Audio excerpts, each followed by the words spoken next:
Welcome back into the Dog Check podcast, part of the Believe Network of podcasts, also airing on Valley Sports Cleveland. Appreciate you guys stopping on by with us for another week of Browns conversation. And our countdown to training camp continues just under 3 weeks, I should say, out from the start of Browns training camp down at the Greenbrier. And to help us into just a little bit closer this week, I'm excited to be joined by my friend, somebody I consider a brother, Earl the Pearl Mauldin. You can hear him on 92 through the Fan. You can hear him on the Ultimate Cleveland Sports Show. Earl, I appreciate you coming on this week, man. I'm grateful anytime we get a chance to have these conversations, my man. What's going on? Big facts, man. Thanks for having me, brother. Man, this is dope. It's glad to be on this platform with you, talking Cleveland Browns football. Anytime we link up, man, it's a good time. You know how we do it. No doubt about it. And and sort of going off of what you said, man, like whenever we have the opportunity, for those who don't know Earl and I, to chalk it up, have these types of conversations, I love it because Earl and I sometimes disagree on things, but we tend to have great dialogue from that in a respectful way. And so that's what we're trying to foster here, I think, just in sports talk in general. And so I'm glad that we get a chance to do this. And I think one of those controversial topics that obviously sometimes we don't see eye to eye on, and sometimes we've gone back and forth on a little bit, and that people in Cleveland go back and forth on, is the subject of Deshaun Watson. We know there's a lot at stake for him this season. 2024 is massive for him for obvious reasons. What type of campaign are you expecting or anticipating to see from Deshaun this year? For me, man, I'm expecting Deshaun Watson to really go out there and ball out. I think that when you look at the first 2 years that he spent here in Cleveland, he went through a lot and he's had to overcome a lot. We all know what happened off the field, and then the suspension came after that. You bounce and you come back the very next season, and then you only get an opportunity to play 6 games in that last season due to injuries. And so I think that there's a mental aspect that he had to overcome. Quite honestly, Spencer, that I think that we might have set a unrealistic expectation for him, meaning that we assumed that everything that he went through, we expected, okay, a year has passed, he's over that. Or 18 months has passed, okay, he should be over that by now. But realistically, from the human side of things, that we lose sight sometimes that we don't know how long it takes us to, move past something mentally. And we don't know the type of hurdles that we go through when we suffer physical setbacks as well. And so I think that when you see Deshaun Watson around town, when you hear him on this podcast, he sounds like a man that got his swag back. He sounds like a man that's confident in his own ability. And he seems like a guy that he knows what type of time he's on, right? He knows the expectations that's coming from the organization and coming from the fans, and more importantly, his teammates. That's got to be refreshing for fans to hear. I think that he's certainly talking that way. And I tend to agree, just based on when I've been around him and stuff that he said in press conferences and all that, he definitely sounds different than I think he maybe did before. Along those lines, though, and the reason I think it is refreshing is because given everything that's kind of mounted against him, I've been saying, I don't know if there's a player, not just on the Browns, but in the NFL this year that has more to prove, however you want to word it, more to prove, more pressure on them. Do you agree with that he maybe has the most to prove of any player in the NFL this year? I think he's right up there. As I hear you ask that question, I think about him. I think about Tua. I think about Dak Prescott. I think Aaron about Rodgers, guys like Trevor Lawrence and Aaron Rodgers. I think he's lumped into that group of 5 to 6 guys that has a lot to prove. And I think he has a lot to prove to himself as well. If we go back to the mandatory, offseason, mandatory OTAs, there was a situation, when they was in full team drills, and Deshaun Watson looked to the defense and said, y'all gonna play today? Y'all showed up to work today? And so things like that, it says a lot about, where he is again mentally and where he feels he is physically, and then where he is inside of Ken Dorsey's new offense and being able to lead his troops. I think he has a lot to prove. I think that Deshaun Watson is used to kind of being under the microscope, used to having that type of pressure on him. When you go to a university like Clemson, you know what I mean? And the expectations is high there. And then you prove that you can do it on a bigger stage. I think with Deshaun Watson, it's just all about overcoming the mental. I think the physical is still there. I think, the athleticism is still there. He's still a very young man. And so to me, I think there's still time for him to redeem himself and to bounce back and be the football player that we traded for. And I think that's something that we all looking forward to. So I'm looking forward to seeing it this year. I definitely think he has a lot to prove, and I think he knows that, and he's okay with that. Along those lines, as we kind of prognosticate ahead, I don't want to go too far down this rabbit hole, Earl, because we do have a whole Mhm. season to still enjoy before we even have to have this conversation. But if it doesn't go well this year for him, if he has similar struggles, if there's still a lot of the questions about the mental side of it for him and all these different things, could you see a scenario where the Browns decide, you know what, even though we still owe him a lot of money, we're going to move on from him and go a different direction to quarterback, a la what the Broncos did with Russell Wilson this offseason, and maybe pivot in a different direction? Could you see that playing out potentially if things don't go well? Man, that's a tough question. And when I really, really think about that, it's hard for me to say yes. It's hard for me to say yes on that because I think what does Deshaun have? What 2-3 seasons left on his current contract here? Yeah, three. He's got three counting this year. So for me, we can paint a picture with a few different scenarios, in my opinion, right?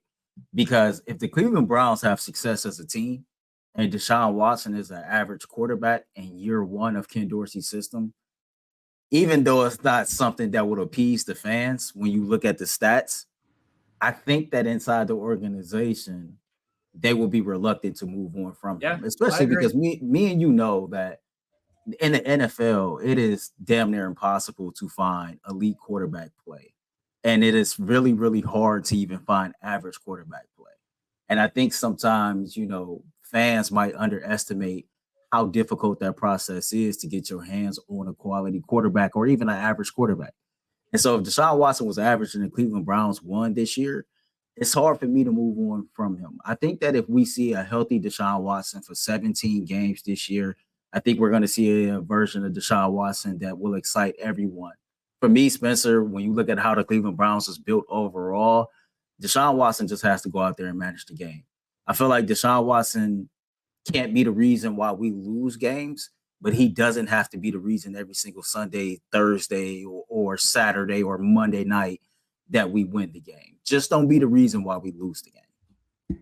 Yeah, it's funny when I hear you say that because like I do think you're right in that if he is average and they're winning, the Browns are going to look at that as a reason, like, okay, and especially if he stays healthy, right? Like they're going to use that Mhm. as a reason why, okay, we're going to move forward with him. We're good. But Earl, like I look back on that trade, man, and I hear that and I'm like, the only problem for me is you didn't trade all you traded for him just to get an average quarterback. You know what I mean? Like we want And to that's hold the him to truth. the level of he can compete with Mahomes in the playoffs. He can compete with Josh Allen in the playoffs. He can compete with Joe Burrow in the playoffs. And and hearing you say like he doesn't have to be the reason they win every Sunday, but he shouldn't be the reason they lose every Sunday. You're right. Like that's kind of what we've lowered the bar to. But I struggle with that so much because I'm like, no, like when they made this trade, they had an average quarterback. Like the whole point was they were trying to get a guy that set them apart, and he should be the reason that they're winning on Sundays. That's what's so hard about this conversation. And I can't disagree with that. But when we look across the landscape of the NFL, right, we know a few things. Teams that have pretty good quarterbacks, they have more success than the teams that don't. No But I doubt. think also, like when you look at the nuance and the minutia of how every single team is built, every team is built differently. Not every team in the NFL relies on their quarterback so heavily. Now, at the same time that the Cleveland Browns made the trade for Deshaun Watson, I think the picture was painted and the perception was put out there that, this is a guy that is a game changer that will be the guy that's the difference maker in the football games or the outcome of the games more often than not. But then we have to also look at, okay, that was probably the original plan, but let's just look at how this roster is built. Let's look at how these players have grew into their roles and how they developed to become what they are, right? And when you look at the Cleveland Browns roster, I think me and you both agree it's a top 3 or 4 roster throughout the entire Yeah. NFL. And so when you have the pieces surrounding Deshaun Watson that you have, it might not be something that's appealing or appeasing the fans, but all he has to do is his part, right? The great late Jim Brown, Cleveland Browns legend, he once said that in football, in order for a team to have success and achieve their goal, that all 11 parts must be moving in the same direction. And as an individual, you can only make your contribution to the overall goal. And so I guess for me, even if it doesn't show up in the stat sheet, even if it doesn't look pretty, if Deshaun Watson is a contributor more often than not than the Browns reaching their overall goal, then to me, he had a successful season. And I know for some people that's not enough because when you pay a quarterback that money and when you make that type of trade, you are looking for somebody that stuffed the stat sheet. And my counter to that will be we've seen Deshaun Watson stuff the stat sheet before. And because of the pieces surrounding him wasn't that good, he didn't have much team success. And I think in this city, we would rather much have team success than see Deshaun Watson stuff the stat sheet and we don't reach our ultimate goal. It's well said. And I as much as I have a hard time swallowing my pride and just being like, nah, man, winning is enough because I need to see it from him. I think that most fans in this that support this team are going to be on your side of this, where it's like, if I just see him win football games, I'll accept it and I'm good with that. So I think you definitely speak more towards like where the fan base is right, especially just right now. Like I think a lot of fans are worn down by this whole thing anyway, and they're just wanting to see a winning product and a winning quarterback. And so they'll take that at least for this year, going into 2024 if that's what it's going to be. Go ahead. No, because so to your point, and I think that I'm not trying to make excuses for Deshaun Watson, and I'm not trying to temper their expectations, but we have to be realistic here, right? We have 3 or 4 brand new coaches on the offensive side of the ball. You know, we believe that there's going to be a new voice in his ear come this season calling the plays. We don't know that to be fact, but there's a strong possibility that's the case. And so there's still going to be a learning curve that's going to take place. And it won't just be for Deshaun Watson, right? You got a brand new offensive line coach that might have a brand new way of going about, getting the best out of that group of young men. And then everybody's going to have to be on the same page with this offense, and people are going to have to learn as they go. If you look at the other side of the ball, for as great as Jim Schwartz's defense was in year one, they did hit some hiccups and they did have some Achilles I think they're going to take a step back too, because year two, like I think they're going to add some wrinkles. Yeah. But like usually, like I always like to say, Earl, defenses in the NFL are like bullpens. Like one year they could be great, next year they could be average, they could be bad, and I don't think they're going to be bad. I think they'll probably still be like a top 10 defense, but I'm not expecting them to be like top 1 or 2 in the league.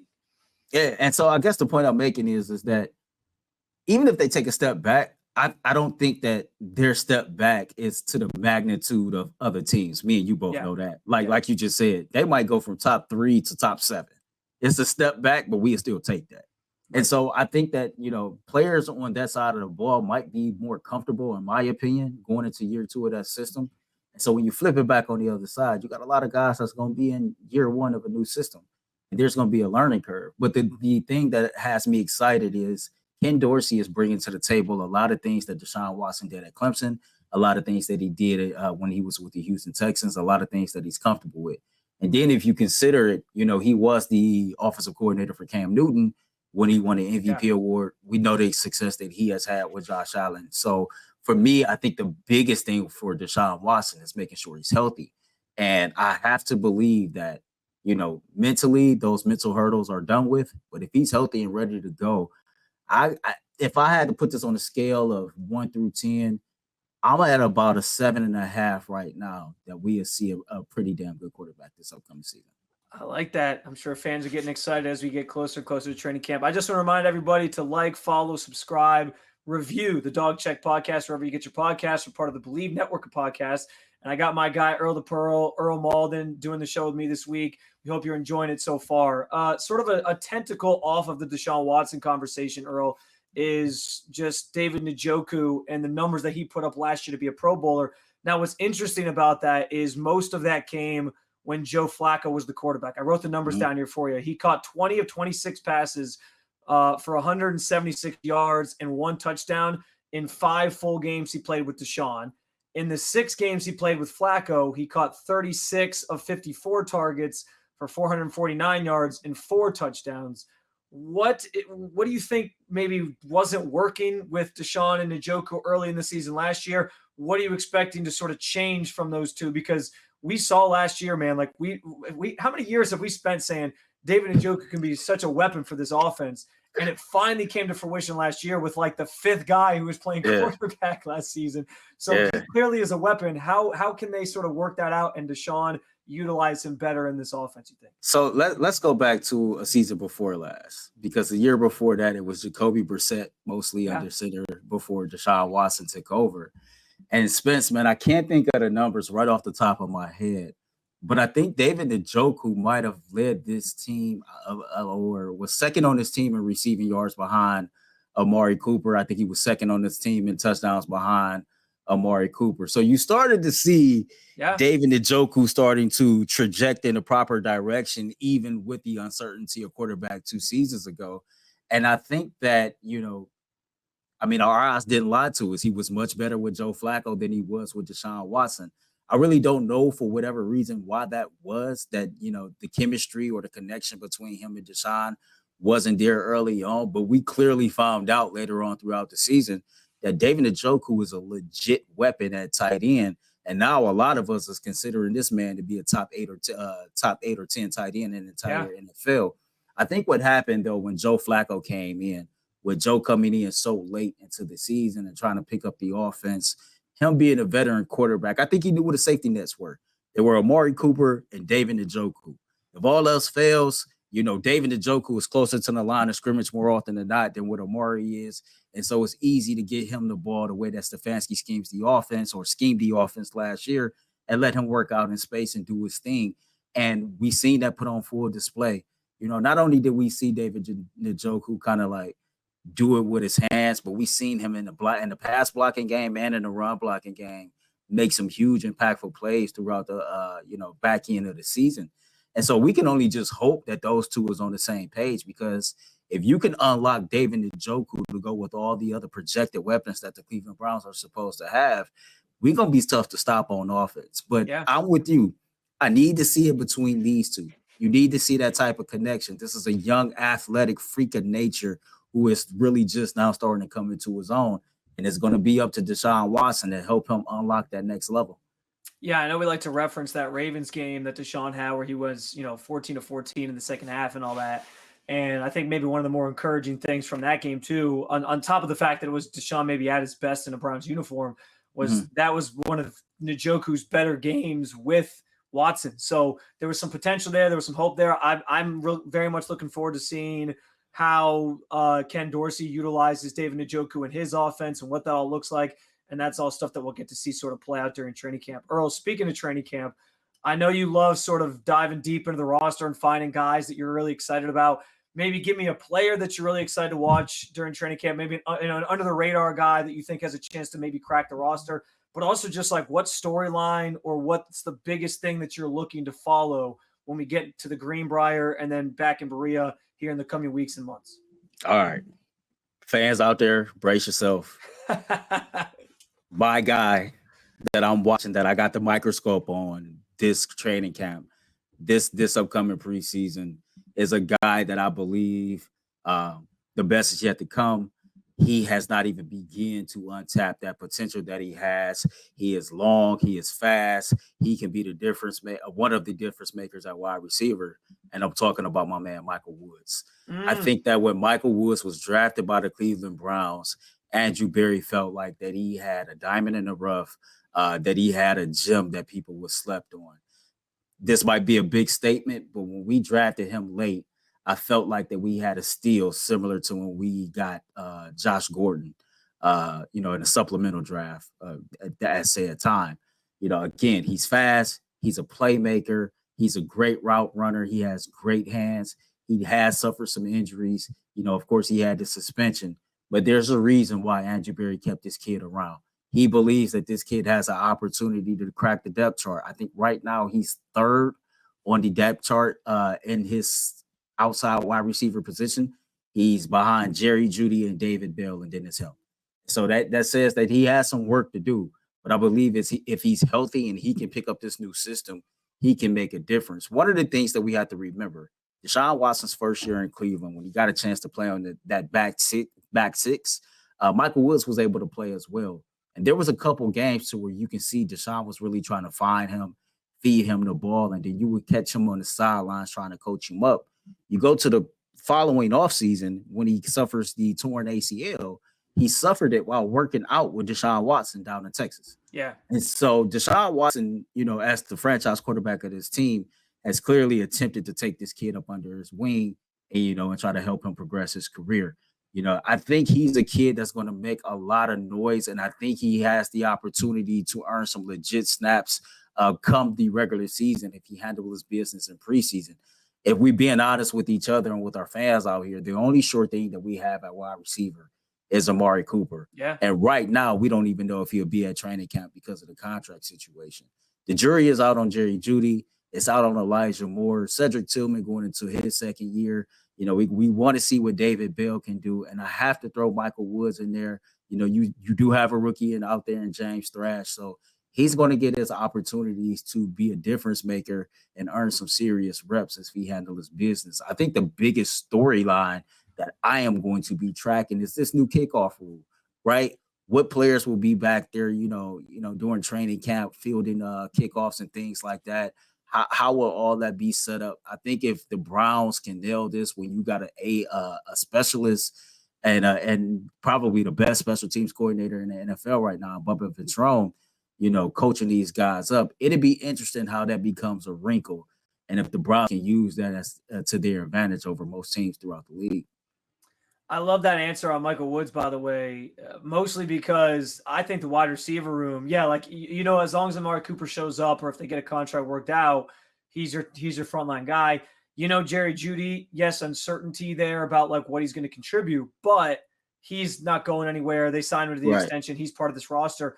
But beyond that, man, like I know everyone thinks Elijah Moore's like a shoo-in to make this team. I'm not so sure because there's a lot of talk about Cedric Tillman, really bursting onto the scene, and they really like what they saw from him in the spring, and they think year 2 is going to be a big leap for him. So if he sort of seizes that number 3, the other outside wide receiver spot with Jeudy in the slot, then I don't know what Elijah Moore's future looks like here. Like he could maybe be traded, and that could open up the door for a guy like Michael Woods to make this roster, David Bell to make this roster again, Jamari Thrash, like he threw out to make this roster as a late round pick. So there is a lot of potential for that wide receiver room to be a group for fans to keep an eye on, I think, at training camp. I agree with you on that.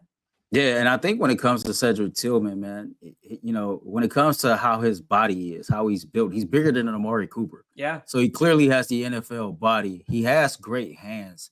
His Achilles heel is route running.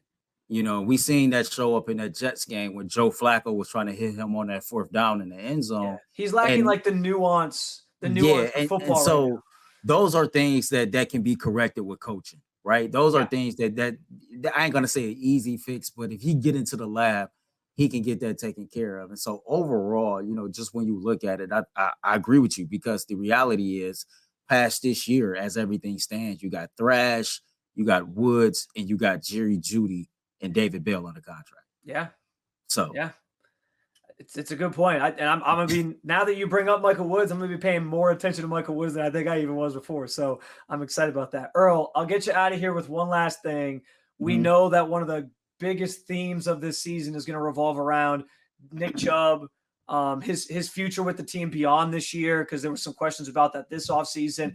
Bouncing back from the gruesome knee injury, what's he going to look like? What's he going to give you? We just saw within the last couple of weeks, he's working out down at his old high school during the offseason and getting some extra work in, doing some drills. That looks very impressive for a guy who just tore his knee up, 10 months ago, 9 months ago, whatever it was. I've been sort of pondering this in recent days. Do you believe Nick Chubb can get back to being a top 5 running back in the game? And I kind of made my quick little list, and I felt like, okay, Christian McCaffrey's got to be on there. I think Jonathan Taylor's got to be on there. I think Breece Hall's probably on there. I think Bijan Robinson is on there. And then I think that next group is where like Chubb, Derrick Henry, who still had a decent season last year, and probably Saquon Barkley kind of fall into line. So from my perspective, I think he can. And it's hard to bet against Nick Chubb. But what say you on Nick Chubb getting back to being a top 5 running back in this league? There's no doubt in my mind that Nick Chubb can return to being a top 5, if not the overall best running back in the entire NFL. I think that when I look at Nick Chubb, the way he's built as a person, the way his mindset is, those are things that makes me confident that he can overcome the things that he's been through.